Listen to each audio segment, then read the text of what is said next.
പൊതുവിദ്യാഭ്യാസം സംരക്ഷിക്കണമെന്ന സർക്കാർ നിർദ്ദേശം ശിരസ ഏറ്റെടുക്കുകയായിരുന്നു കണ്ണൂർ ജില്ലയിലെ മലപ്പട്ടം ഗ്രാമം. മലപ്പട്ടം മാപ്പിള ALP സ്കൂൾ കെട്ടിടത്തിന്റെ ഉദ്ഘാടന വേദിയിലായിരുന്നു മന്ത്രിയെയും MLAയും ഉൾപ്പെടെ വികാരമണിയിച്ചുകൊണ്ടുള്ള നിമിഷങ്ങൾ കടന്നുപോയത്. മലപ്പട്ടം A. കുഞ്ഞിക്കണ്ണൻ സ്മാരക ഗവൺമെന്റ് ഹയർ സെക്കൻഡറി സ്കൂളിനെ അന്താരാഷ്ട്ര നിലവാരത്തിലേക്ക് ഉയർത്താൻ MLA ജെയിംസ് മാത്യു നിർദ്ദേശിച്ച ധനസമാഹരണ വഴി നാടൊന്നാകെ ഏറ്റെടുത്തപ്പോൾ MLAക്കും സന്തോഷം അണപൊട്ടി. വിദ്യാഭ്യാസ മന്ത്രി പ്രൊഫസർ C. രവീന്ദ്രനാഥിന് സുകന്യ എന്ന വിദ്യാർത്ഥിനി വേദിയിലെത്തി കഴുത്തിലണിഞ്ഞ മാല ഊരി നൽകിയത് ജനപ്രതിനിധികളെയും സദസ്സിനെയും വികാരമണിയിച്ചു. സ്വർണ്ണ മെഡലാണ് ഏൽപ്പിക്കുന്നത്. പിന്നീട് ഓരോരുത്തരായി ആഭരണങ്ങൾ വേദിയിലെത്തി മന്ത്രിക്ക് സമർപ്പിച്ചു. പൂർവ്വ വിദ്യാർത്ഥികളും പഞ്ചായത്ത് ജനപ്രതിനിധികൾ, മറ്റ് സന്നദ്ധ സംഘടനകൾ ഏവരും പണമായും ചെക്കായും സംഭാവനകൾ നൽകിയപ്പോൾ പദ്ധതിക്ക് നേതൃത്വം നൽകിയ ജെയിംസ് മാത്യുവിന് സന്തോഷം സഹിക്കാൻ കഴിയാതായി. ജസ്ന രവീന്ദ്രൻ പൂർവ്വ വിദ്യാർത്ഥി മോതിരം, ശിശിര P +2 വിദ്യാർത്ഥിനി കമ്മൽ, ദിലേഷ് PP ആർട്ടിസ്റ്റ് മലപ്പട്ടം സ്വർണ്ണമോതിരം, രോഹിണി C സ്വർണ്ണമോതിരം, കാർത്തിയാനി ടീച്ചർ മലയിൽ നിന്നും ഒരു കണ്ണി, ലക്ഷ്മണൻ BP കമ്മൽ ഏൽപ്പിക്കുന്നു, ഷീപായൻ മോതിരം ഏൽപ്പിക്കുന്നു. ഇത് കണ്ട മന്ത്രിക്കും നാട്ടുകാരോട് എങ്ങനെ നന്ദി പറയണമെന്നറിയാതെ പ്രയാസപ്പെട്ടു.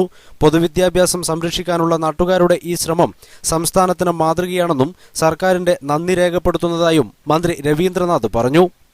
അവിശ്വസനീയമായ ഒരു കാര്യമാണ്. ഒരുപക്ഷെ ഇത് കാണാത്ത ഒരാളിത് പറഞ്ഞാൽ ഇത് ശരിയാണോ എന്ന ഒരു സംശയം ഉണ്ടാകും. അത്രയും അവിശ്വസനീയമായ ഒരു സ്നേഹപ്രകടനമാണ് പൊതുവിദ്യാലയത്തോട് ഈ സമൂഹം കാണിച്ചത് എന്നതിൽ എങ്ങനെയാണ് നന്ദി പറയുക എന്ന് എനിക്കറിയില്ല. വാക്കുകളില്ല പറയാൻ എന്നേ ഞാൻ പറയുള്ളൂ. അത്രയധികം ഈ സമൂഹം, സംസ്ഥാന സർക്കാർ ഇവിടുത്തെ ജനങ്ങളോട് ഇങ്ങനെ സംഭാവന നൽകിയവരോട് കടപ്പെട്ടിരിക്കുകയാണ്. ആ കടപ്പാട് എത്രയുണ്ട് എന്ന് അറിയണമെങ്കിൽ നിങ്ങൾ ഈ സ്റ്റേജിലേക്ക് നോക്കിയാൽ മതിയായിരുന്നു.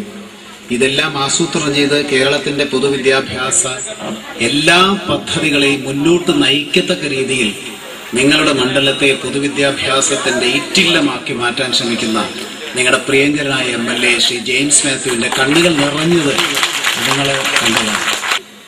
ഇതെവിടെയും നമുക്ക് മാതൃകയായിട്ട് പറയാവുന്നതാണ്. ഇങ്ങനെ ജനങ്ങൾ ഒന്നിച്ചു ചേർന്നാൽ കേരളത്തിലെ പൊതുവിദ്യാഭ്യാസം രക്ഷപ്പെടും. അതോടെ നമ്മുടെ ജനതയും രക്ഷപ്പെടും. അത്ര കണ്ട് അപകടകരമായ ഒരവസ്ഥയിലാണ് നമ്മൾ നിൽക്കുന്നത്. കേരളത്തിലെ മുഴുവൻ പ്രദേശങ്ങളിലും ഞാൻ ഈ കാര്യം പറയും. കാരണം ഇത് മറ്റുള്ളവർക്ക് മാതൃകയാകണം. നാട്ടുകാരായ സ്ത്രീകൾ തങ്ങളുടെ മാലയിൽ നിന്നും ഒരു കഷ്ണം മുറിച്ചെടുത്താണ് സ്കൂൾ ഫണ്ടിലേക്ക് സംഭാവന നൽകിയത്. ഇത്തരത്തിൽ 1 കോടി രൂപ നാട്ടുകാരിൽ നിന്നും സമാഹരിക്കാനാണ് സ്കൂൾ അധികൃതരുടെ ശ്രമം. ഇതോടൊപ്പം സംസ്ഥാന സർക്കാരിന്റെ ഫണ്ടും ചെലവഴിച്ച് സ്കൂളിനെ അന്താരാഷ്ട്ര നിലവാരത്തിലേക്ക് ഉയർത്തുന്നതോടെ മലപ്പട്ടം ഗ്രാമം കേരളത്തിന് പുതിയ ചരിത്രമാണ് സമ്മാനിക്കുക. വിനോദ് നെടുവാലൂരിനൊപ്പം റിപ്പോർട്ടർ, കണ്ണൂർ.